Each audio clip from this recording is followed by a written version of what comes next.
Hakim Mahkamah Konstitusi mengajukan 11 pertanyaan menohok kepada Menteri Presiden Jokowi yang hadir menjadi saksi di sidang perselisihan hasil pemilihan presiden dan wakil presiden atau sengketa hasil Pilpres di MK. Adapun menteri tersebut Menko Perekonomian Erlangga Hartarto, Menteri Pembangunan Manusia dan Kebudayaan Muhadjir Effendi, Menteri Keuangan Sri Mulyani, dan Menteri Sosial Tri Risma hari ini.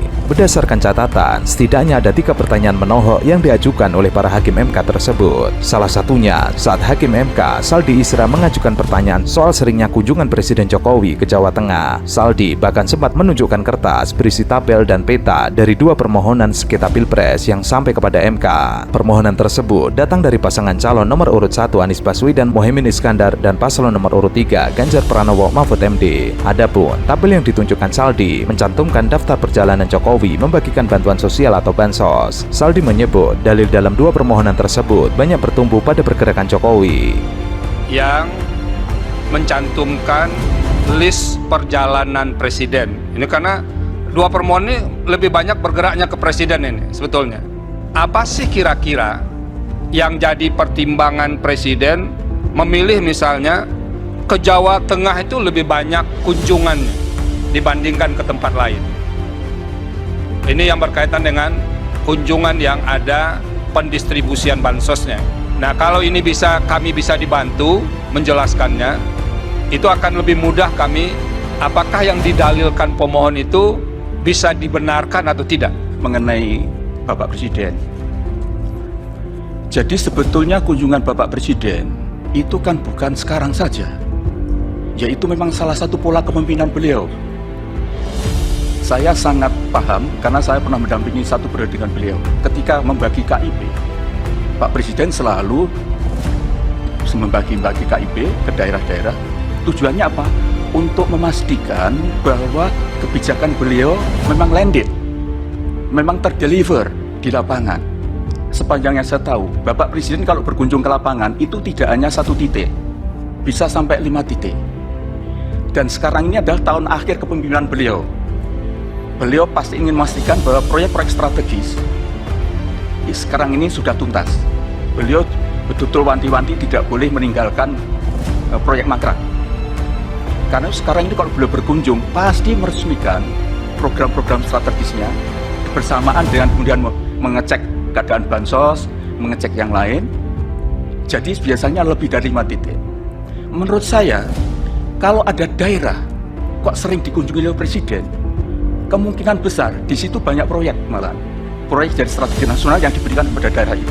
Saldi menuturkan jika para menteri yang hadir bisa menjelaskan, hakim akan lebih mudah mengambil keputusan terhadap dalil pemohon. Kira-kira ini alokasi dana yang dibawa untuk kunjungan-kunjungan presiden itu yang dari mana saja? Pertanyaan Saldi ini dijawab oleh Menko PMK Muhadjir Effendi. Menurut Muhadjir, saat melakukan kunjungan kerja, Presiden Jokowi tidak hanya berkunjung ke 1 titik. Ia berkunjung pasti meresmikan program-program strategisnya bersamaan dengan mengecek keadaan bansos, mengecek yang lain, jadi biasanya lebih dari 5 titik. Terlebih, Muhadjir juga menyebut saat ini adalah tahun terakhir kepemimpinan Jokowi dan dia ingin memastikan bahwa proyek strategi saat ini sudah tuntas dan tidak ada proyek yang mangkrak. Kalau ada daerah sering dikunjungi oleh Jokowi, kemungkinan besar di situ banyak proyek. Sementara Hakim MK Daniel Yusmik menyoroti peran Menteri Sosial Risma dalam penyaluran bansos. Ia mempertanyakan Risma perannya sangat minim, ada apa? Daniel lalu menanyakan apakah peran ini berhubungan dengan rapat kerja bersama DPR. Hakim MK Arief Hidayat pun menanyakan pertanyaan serupa tapi lebih tertuju pada bantuan pangan beras bukan berasal dari Kementerian Sosial atau Kemensos. Terkait dengan bantuan pangan beras dilakukan bukan oleh Kemensos. Dengan tegas Risma lalu menjawab pertanyaan Arief bukan.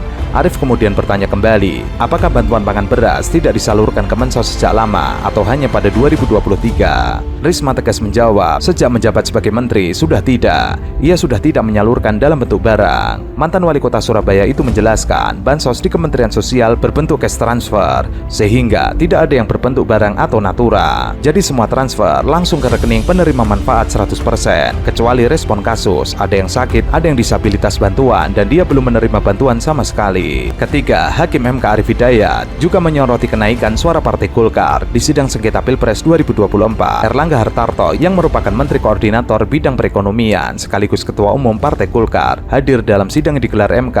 Arief lebih dulu menyoroti kenaikan suara Golkar pada pemilu 2024. Ia mengatakan dalil kubu Anies Muhaimin dan Ganjar Mahfud adalah adanya cawe-cawe Presiden Jokowi, salah satunya lewat pembagian bansos. Dari berbagai diskusi dalam persidangan, bansos itu lebih berkaitan dengan elektoral pada pileg. Arief kemudian meminta Erlangga untuk memberikan penjelasan, sebab menurutnya Erlangga adalah pimpinan Golkar. Erlangga menanggapi pertanyaan Hakim mengenai hubungan kenaikan suara partainya dengan bansos. Erlangga mulanya mengatakan bahwa ia hadir di sidang sengketa hasil Pilpres adalah sebagai Menko Perekonomian. Ia memohon agar tidak menjawab pertanyaan tersebut. Meskipun begitu, Erlangga memastikan satu hal, yakni tidak ada bansos yang berasal dari Partai Golkar.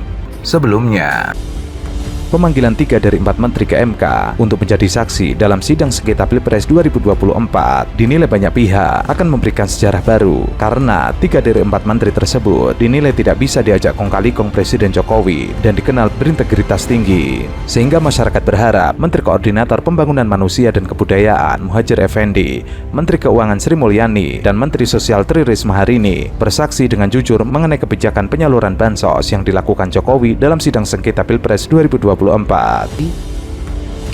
Yang pertama yang perlu didengar oleh Mahkamah adalah Saudara Muhadjir Effendi, Menteri Koordinator Bidang Pembangunan Manusia dan Kebudayaan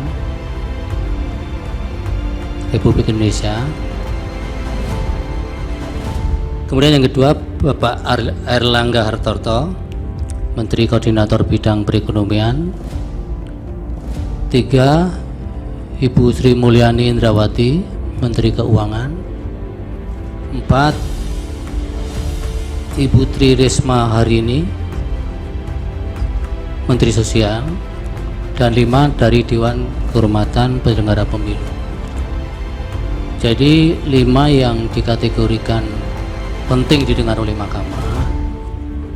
Ini bukan berarti Mahkamah mengakomodir permohonan pemohon 1 maupun 2, karena sebagaimana diskusi universalnya kan Sedangkan Menteri Bidang Perekonomian Erlangga Hartarto yang juga dipanggil MK untuk bersaksi dalam sidang sengketa Pilpres 2024 dikenal dekat dengan Jokowi dan merupakan Ketua Umum Partai Golkar. Sementara itu, Mensos Risma sendiri mengaku belum mendapatkan undangan secara resmi terkait permintaan untuk menjadi saksi di MK. Ia mengaku masih menunggu pemanggilan. Undangannya belum ia terima. Risma tidak banyak merespon terkait pertanyaan wartawan, namun ia menegaskan akan menghadiri sidang sengketa Pilpres jika telah mendapatkan undangan secara resmi. Risma juga pernah mengatakan terkait bansos, menurutnya bahwa ada perlindungan sosial di Kemensos yang memiliki total anggaran sebesar 78 triliun rupiah. Ia mengaku tidak mengetahui ada perlindungan sosial sebesar 497 triliun, di tempatnya hanya 78 triliun. Ia mengaku tidak berhak bicara. Risma menegaskan bahwa penerima bansos dari Kemensos telah sesuai dengan data yang ada. Namun, jika terhadap ketidaksesuaian, penerima bansos memiliki hak untuk mengusulkan sanggah.